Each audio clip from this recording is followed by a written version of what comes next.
मोटा हाथी, चींटी और टिंडा। एक छोटी सी चींटी चावल का दाना अपने पीठ पर उठाकर जा रही थी। कभी वो दाना गिरता तो कभी चींटी, पर चींटी ने हार नहीं मानी। वो जैसे तैसे दाने को लेकर आगे बढ़ रही थी। चींटी की ये हालत टिंडा देख लेता है। उसे चींटी पर बड़ी हंसी आती है। वो चींटी के पास जाकर कहता है, अरे चींटी, पहले अपनी जान देख और फिर ये दाना उठा। क्यों खुद को इतनी तकलीफ दे रही हो? अरे टिंडे, बारिश की वजह से ना मेरा घर बह गया। उसमें जितना खाना रखा था ना वो भी बह गया। अब सर्दी का मौसम शुरू होगा, उसके लिए मुझे तैयारी करनी है। इसीलिए अनाज इकट्ठा कर रही हूँ और मैं घर भी बनाऊंगी अपना।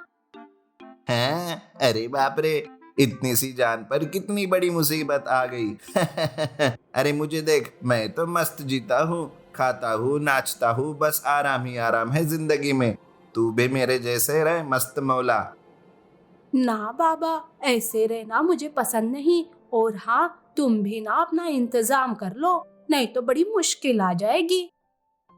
तब टिंडा उसकी बात को अनसुना कर देता है और चींटी पर हंसने लगता है। अरे चल हट, मुझे तुझ जैसे मेहनत करने की कोई जरूरत नहीं है चींटी। मैं ताकतवर हूँ, कोई भी सर्दी मेरा कुछ नहीं बिगाड़ सकती, समझी? टिंडा आलसी था तो चींटी मेहनती। टिंडा बस मस्त मौला जैसे आराम से जी रहा था। उसे ना सर्दी की चिंता थी और ना ही खाने की। चींटी ने अपना घर बनाया था और उसने वहाँ अनाज भी इकट्ठा किया था। ऐसे ही दिन बीत गए। सर्दी शुरू हो गई। पहले पहले टिंडा सर्दी का मस्त आनंद लेता है, पर सूरज अब कम दिखता था। दिन छोटा हो गया और रात बड़ी। हर तरफ से ठंडी हवा चलने लगती है। अब टिंडे को सर्दी लगने लगी। वो सर्दी से कांपने लगा। सर्दी से बचने के लिए उसने सूखे पत्तों का सहारा लिया, पर तेज हवा की वजह से वो सूखा पत्ता उड़ गया। सर्दी में उसे भूख भी ज्यादा लगती थी, पर उसके पास खाना भी नहीं था। अरे बाप रे, कितनी ठंड है। इस साल तो ज्यादा ही ठंड है। ये ठंड कहीं मुझे मार ना दे। अब मैं कहाँ जाऊँ, क्या करूँ? तभी उसे चींटी की याद आती है। वो तुरंत चींटी के घर के पास आता है। चींटी टिंडे को कांपते देखकर उसे घर के अंदर ले लेती है। घर के अंदर आते ही टिंडे को अच्छा लगता है।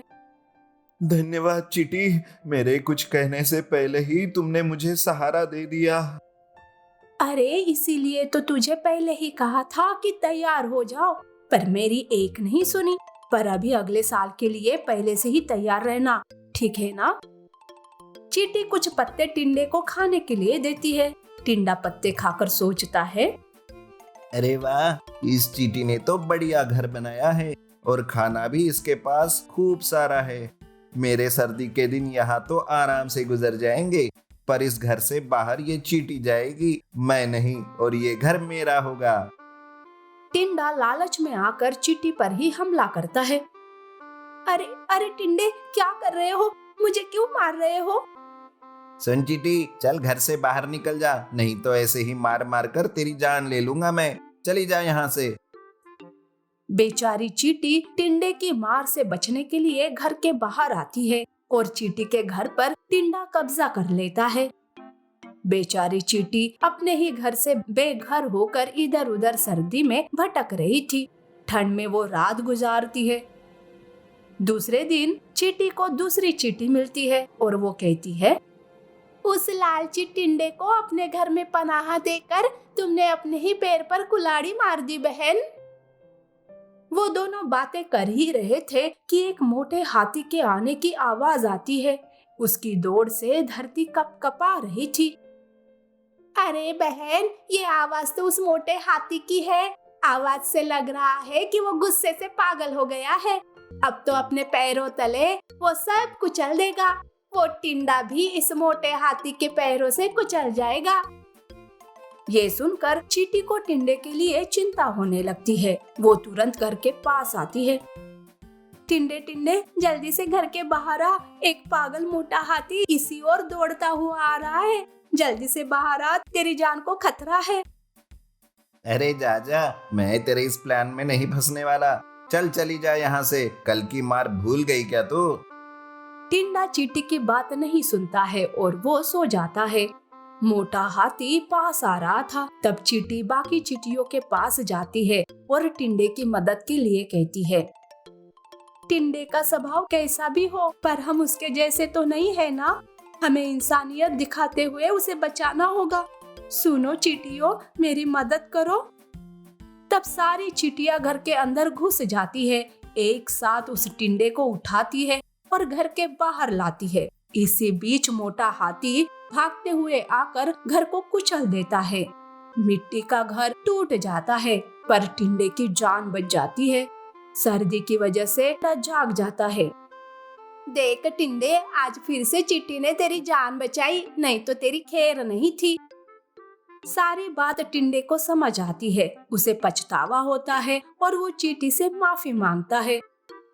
सुन चीटी, मुझे माफ कर दे। मैंने तेरे साथ बहुत बुरा किया, पर तुमने कभी मेरा बुरा नहीं चाहा। तुम बहुत अच्छी हो चीटी। ऐसा कहकर टिंडा वहां से जाने लगता है। तब चींटी उसे रोकती है। अरे, इतनी सर्दी में कहाँ जाओगे? देखो, तुम्हें तुम्हारी गलती का एहसास हो गया ना, फिर तुम भी मेरे साथ चलो। हम दूसरा घर बनाएंगे और वहीं पे दोस्त बनकर रहेंगे। चींटी और टिंडे में दोस्ती हो जाती है। वो सर्दी में ही एक दूसरा घर बनाते हैं और वहाँ एक साथ रहने लगते हैं। नीति, एकता में बहुत बल होता है। उसी के साथ साथ माफ करना ही सबसे बड़ा धर्म होता है।